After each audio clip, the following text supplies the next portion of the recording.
할렐루야. 예수님께서 여러분과 함께 하십니다.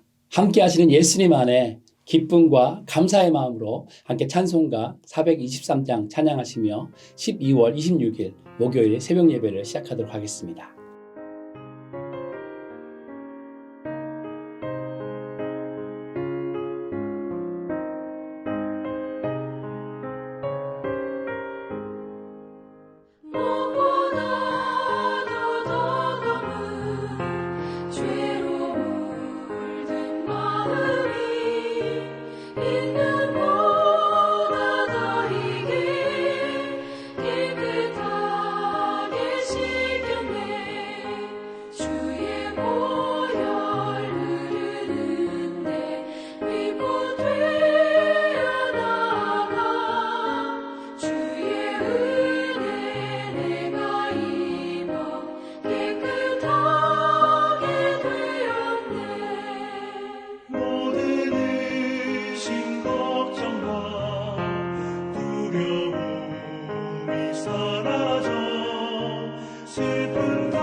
세상 복이 영화와 즐겨하던 모든 것 주를 믿는 내게는 불도만도 못하나 주의 보혈 흐르는데 믿고 뛰어나가 주의 은혜 내가 입어 깨끗하게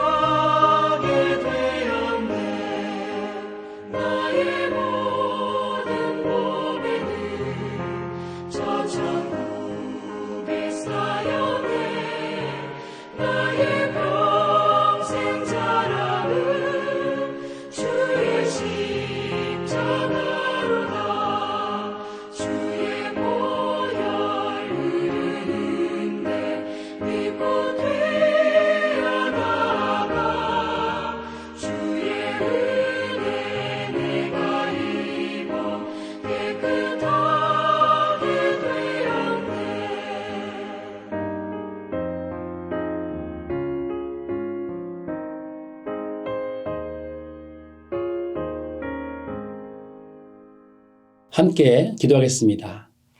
주님 감사드립니다. 오늘도 우리의 삶 가운데 예수 그리스도의 은혜가 충만하게 하시고 예수 그리스도께서 임마누엘 하나님으로 우리 가운데 살아서 역사하심에 감사드립니다. 매일매일 주님과 동행하는 삶을 살게 하시고 우리의 삶을 통하여 하나님께 영광을 올려드리는 귀한 삶 살아갈 수 있도록 우리를 붙잡아 주시옵소서. 이 시간 특별히 여러 상황 가운데 마음에 병이 있는 외로운 분들을 위해 주님께 기도드리며 나아갑니다. 친구 되신 예수님의 평강과 기쁨으로 그 마음을 치유할 수 있도록 주님 역사하여 주시옵소서. 오늘도 함께 하시고 오늘도 역사하신 주님을 찬양하며 주 예수 그리스도의 이름으로 기도드립니다. 아멘. 제가 감기에 걸려서 목소리가 좋지 않지만 함께 말라기 2장 1절부터 9절까지 말씀 함께 보도록 하겠습니다. 너희 제사장들아 이제 너희에게 이같이 명령하노라. 만군의 여호와가 이르노라. 너희가 만일 듣지 아니하며 마음에 두지 아니하여 내 이름을 영화롭게 하지 아니하면 내가 너희에게 저주를 내려 너희의 복을 저주하리라. 내가 이미 저주하였나니 이는 너희가 그것을 마음에 두지 아니하였음이라. 보라 내가 너희의 자손을 꾸짖을 것이요 똥 곧 너희 절기의 희생의 똥을 너희 얼굴에 바를 것이라. 너희가 그것과 함께 제하여 버림을 당하리라. 만군의 여호와가 이르노라. 내가 이 명령을 너희에게 내린 것은 레위와 세운 나의 언약이 항상 있게 하려 함인 줄을 너희가 알리라. 레위와 세운 나의 언약은 생명과 평강의 언약이라.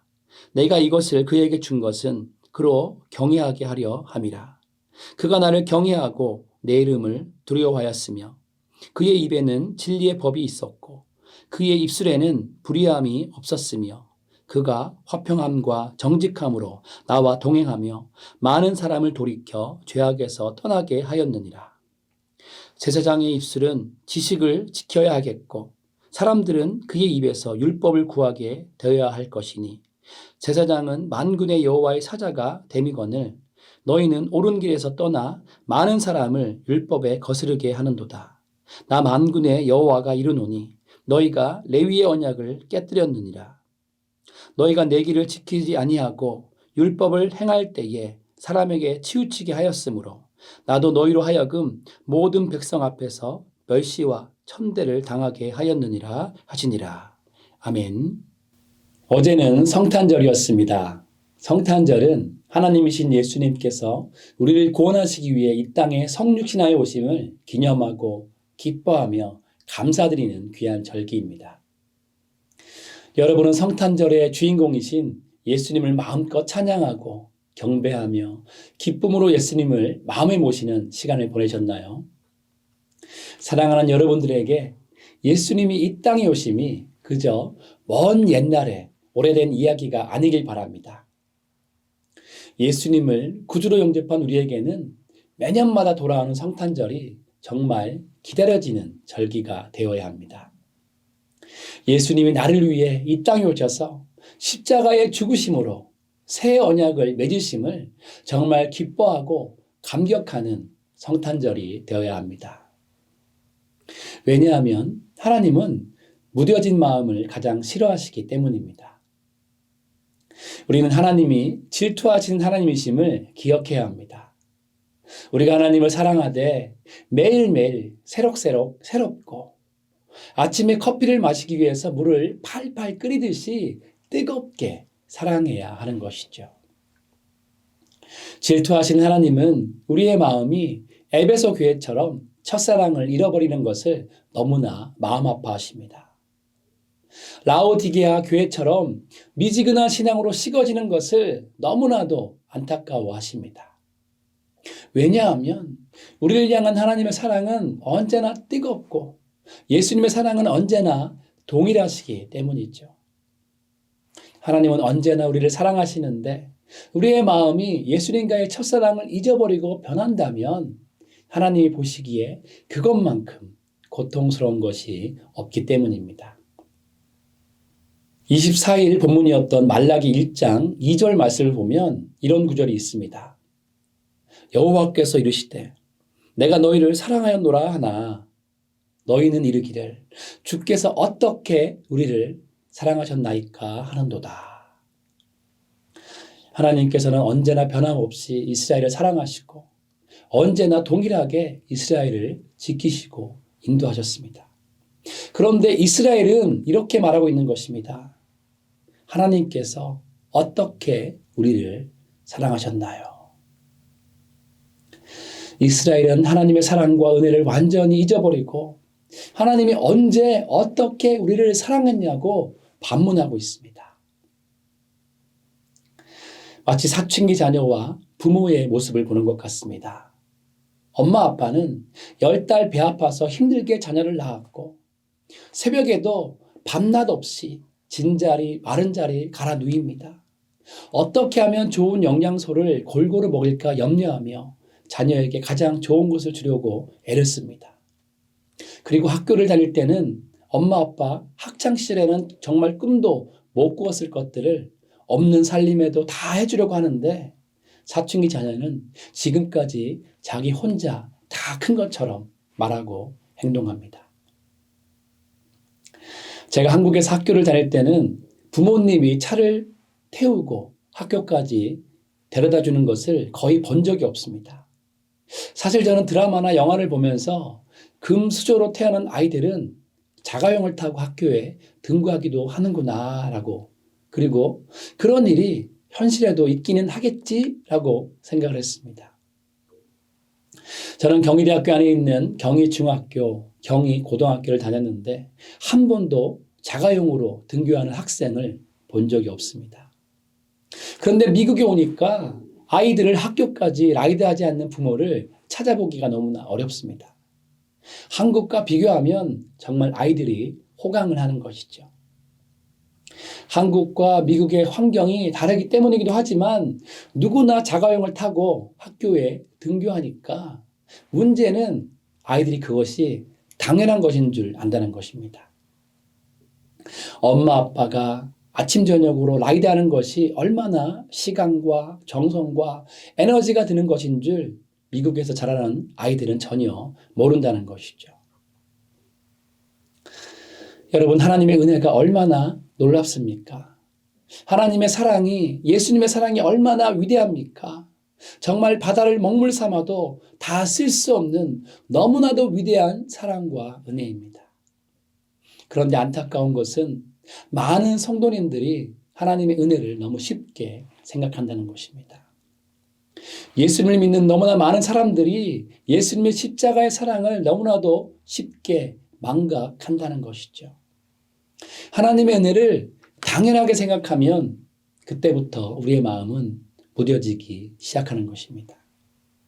그래서 하나님은 오늘 말씀에서 질투하시는 하나님이심을 말라기 선지자를 통해서 말씀하고 있는 것이죠.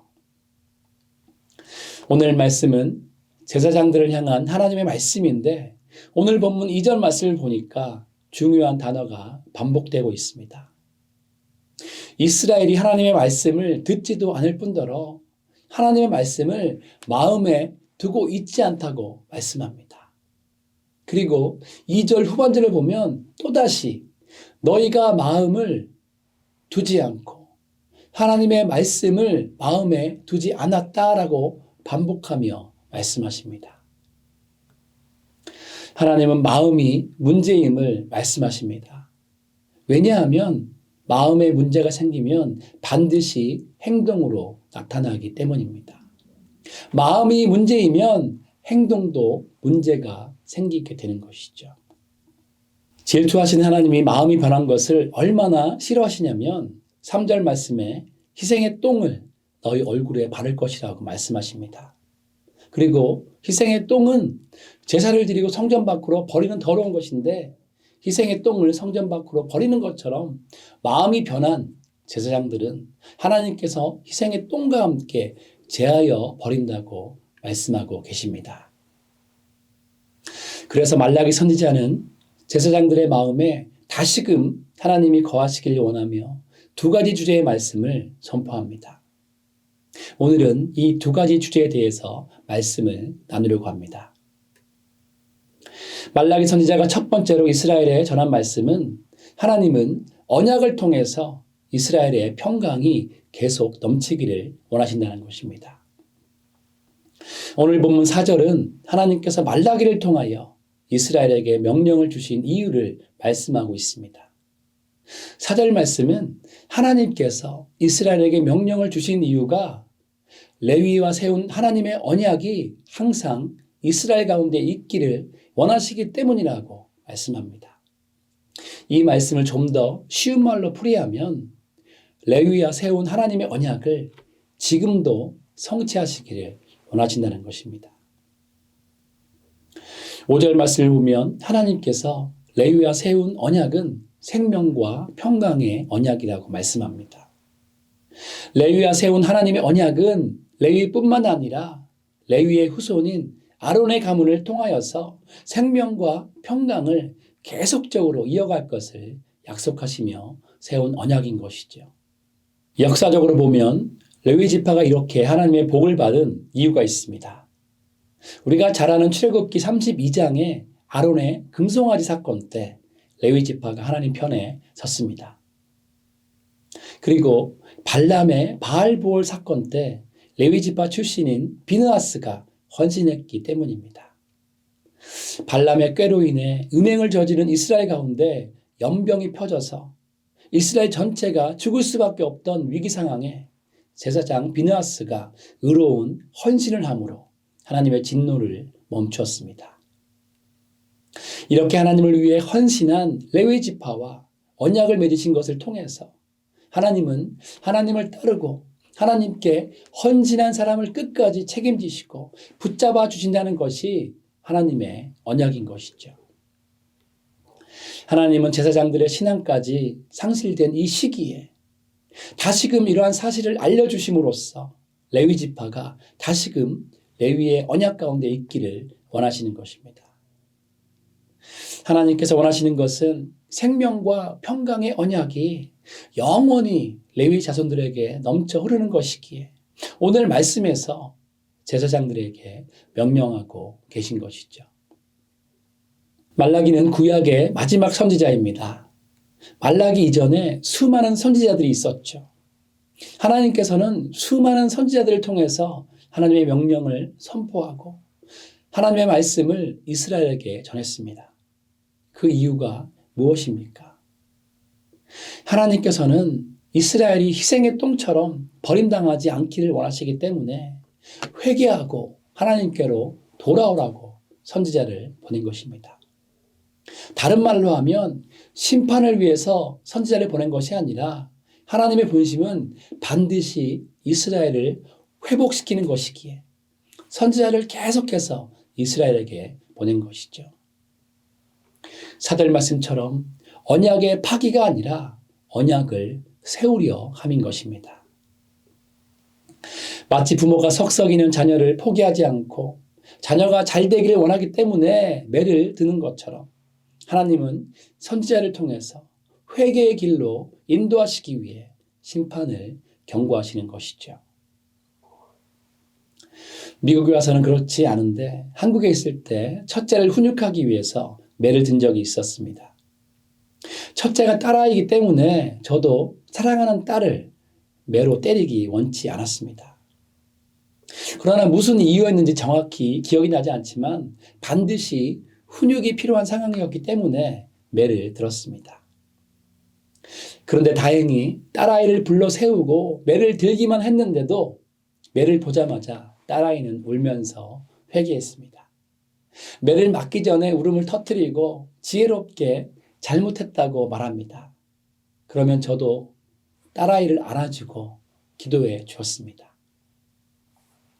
심판을 받기 전에, 매를 맞기 전에 자신의 마음과 생각을 돌이켜서 심판을 면한 것이죠.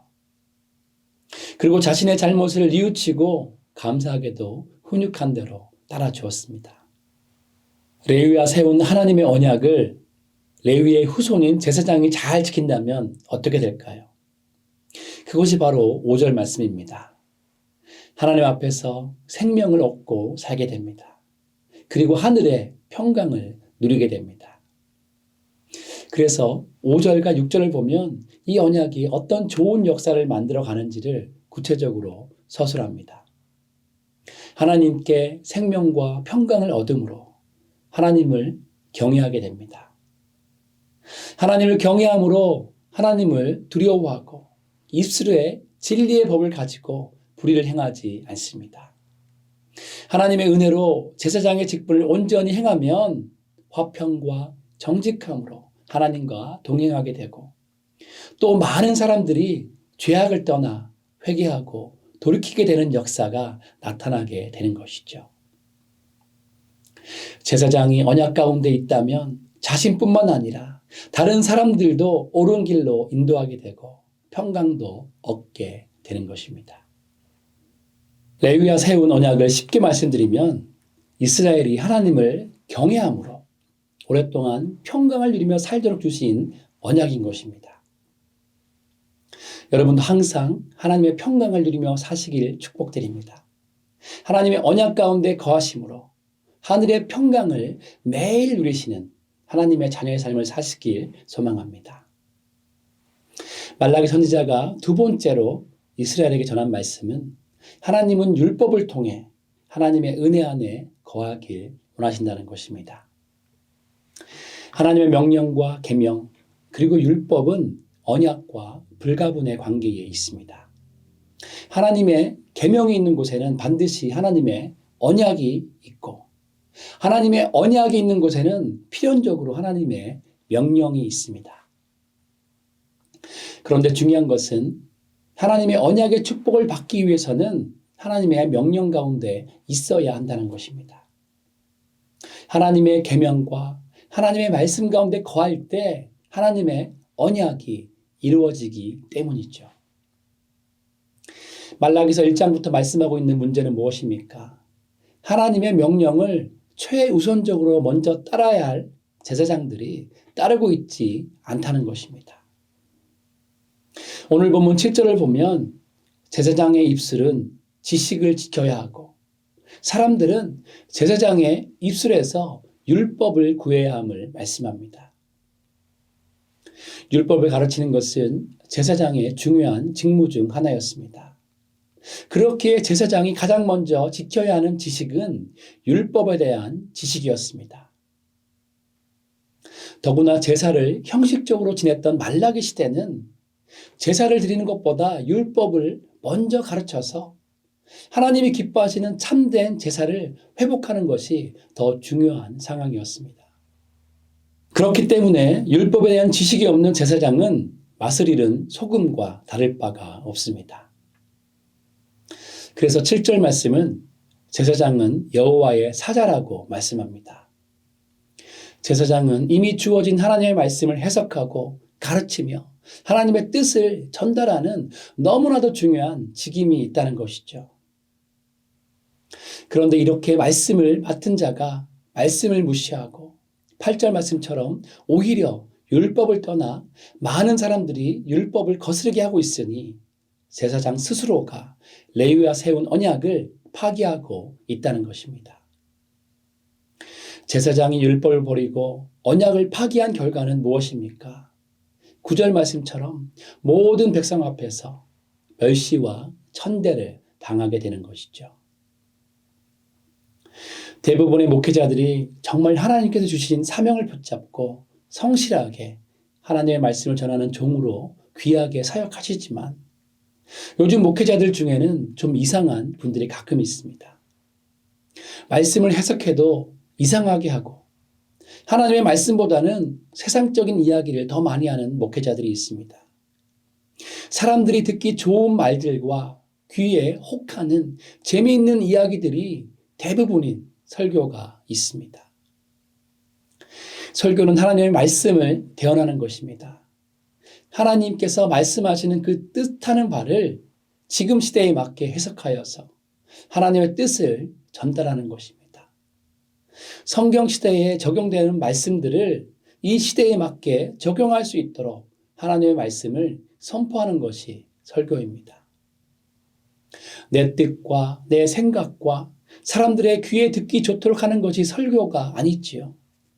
그런데 가끔 이런 사람들이 있기 때문에 말씀을 교묘하게 자기 중심적으로 해석하기 때문에 문제가 생깁니다. 이런 목회자들 때문에 정말 진실하게 목회하시는 분들까지 비난을 당할 때가 있습니다. 너무나 안타까운 일인 것이죠. 왜 이런 일이 일어날까요? 목회자는 하나님의 말씀을 전하는 사람인데 올바로 전하지 않기 때문입니다. 말씀에 대한 정확한 지식이 없기 때문입니다. 하나님의 뜻을 똑바로 전하기보다 사람들 귀에 듣기 좋은 내용으로 설교를 채우기 때문입니다. 그러니까 목회자의 본분을 망각할 때 결국에 하나님의 교회까지 문제가 생기게 되는 것이죠. 그런데 중요한 것은 제사장을 책망하던 말라기 선지자는 내일 본문인 2장 10절에서는 이제 백성들을 책망하고 있습니다. 왜 그렇습니까? 한 아버지를 모시고 있기 때문이죠. 한 하나님을 모시고 있기 때문에 모두가 한 형제입니다. 그런데 형제가 모두 하나님의 말씀을, 아버지의 말씀을 따르고 있지 않는다면 그것은 하나님을 괴롭게 하는 일이기 때문에 일반 백성일지라도 책망을 받을 수밖에 없다는 것입니다. 하나님은 우리가 하나님과의 언약을 통해서 평강을 누리시길 원합니다. 하나님은 우리가 하나님의 율법을 통해서 하나님의 은혜 안에 거하길 원하십니다. 제사장이냐, 일반 성도냐가 중요한 것이 아니죠. 우리를 하나님의 자녀로 부르신 하나님의 율법과 언약의 깊은 뜻을 깨닫고 우리의 마음을 하나님께 진심으로 드려야 합니다. 진실한 마음 없이 억지로 하는 것이 아니라 하나님을 정말로 사랑하는 마음으로 하나님의 계명을 지켜야 합니다. 예수님을 마음 다해 진정으로 사랑하며 예수님을 닮아갈 수 있도록 매일매일 말씀 가운데 거해야 합니다. 우리 모두가 하나님께서 성경을 주셨기 때문에 이제는 우리 모두가 말씀을 분별할 수 있어야 합니다. 이 말씀이 진짜 하나님의 말씀인지 아니면 사람의 말인지 인본주의적인 생각인지 신본주의적인 하나님의 말씀인지 우리가 말씀을 연구하며 분별해야 하는 것이죠. 잠언 3장 1절부터 4절 말씀은 이렇게 말씀합니다. 내 아들아, 나의 법을 잊어버리지 말고 내 마음으로 나의 명령을 지키라. 그리하면 그것이 내가 장수하여 많은 해를 누리게 하며 평강을 더하게 하리라. 인자와 진리가 내게서 떠나지 말게 하고 그것을 내 목에 매며 내 마음판에 새기라. 그리하면 내가 하나님과 사람 앞에서 은총과 귀중히 여김을 받으리라. 잠언 3장 1절부터 4절 말씀이 오늘 본문의 흐름과 너무나 일치하지 않습니까? 하나님의 법을 잊지 말고 진실한 마음으로 하나님의 명령을 지키면 장수하며 평강을 얻게 됩니다. 그리고 진리를 온전히 붙잡고 마음판에 새기면 하나님과 사람 앞에서 은총과 귀중함을 얻게 되는 것입니다. 우리의 마음이 주님 안에 있을 때 우리는 하나님의 언약을 통해서 평강을 누릴 수 있습니다. 우리가 진심으로 하나님을 사랑하는 마음으로 하나님께서 주신 계명을 지킬 때 우리는 하나님의 은혜 안에 거할 수 있습니다. 그렇기에 가장 중요한 키는 사랑하는 마음으로 말씀을 보며 깨닫고 진실한 마음으로 예수님 닮기를 원해야 하는 것이죠. 성탄절이 지나고 이제 새해가 다가오고 있습니다. 성탄절 때는 당연히 예수님의 은혜를 더욱 생각하고 묵상하며 예수님의 놀라운 은혜 가운데 거해야 합니다. 그런데 사실은 우리가 말씀 가운데 거하고 예수님의 은혜 가운데 거하는 것은 때와 관계없이 직분에 관계없이 매일매일 그렇게 해야 하는 당연히 우리에게 있어야 하는 매일의 삶인 것입니다. 우리가 매일 하나님의 말씀과 예수님의 새 언약 가운데 있을 때 우리는 항상 하나님의 평강을 누릴 수 있기 때문이죠. 그리고 하나님의 진리의 말씀 가운데 있을 때 하나님의 은혜를 더욱 깊이 체험할 수 있습니다. 사랑하는 여러분 모두는 진정으로 하나님을 사랑하는 마음을 가지고 매일 말씀을 온전히 깨달으심으로 하나님을 아는 지식을 매일 더 깊게 채우시고 하나님의 언약 가운데 거하심으로 하나님의 평강을 매일 충만히 얻으시길 주님의 이름으로 축원드립니다. 함께 기도하겠습니다. 주님 감사드립니다. 하나님의 자녀로 하나님의 거룩한 제사장으로 우리를 불러주심에 감사드립니다. 하나님께서 우리를 귀한 백성으로 불러주셨는데 정말 하나님의 언약 가운데 거하고 하나님의 말씀 가운데 매일 거할 수 있는 주님의 백성 될 수 있도록 우리를 붙잡아 주시옵소서. 매일 말씀을 버타게 하시고 또 성령으로 조명하여 주셔서 말씀의 뜻을 깊이 있게 깨닫게 하시고 그 말씀을 통하여서 예수님 닮아갈 수 있는 삶을 살아갈 수 있도록 우리를 인도하여 주시옵소서. 정말로 우리가 마음이 없는 빈 껍데기가 아니라 진실한 마음으로 주님을 따라가고 진정으로 예수님을 사랑하는 마음으로 예수님을 닮기를 소망합니다. 그러한 삶을 살아가며 정말 하나님께 영광을 마음껏 올려드릴 수 있는 귀한 삶 살아갈 수 있도록 우리를 붙잡아 주시옵소서. 그렇게 함께 하실 주님을 찬양하며 주 예수 그리스도의 이름으로 기도드립니다. 아멘. 함께 각자의 기도 제목으로 주님 앞에 나아가도록 하시겠습니다.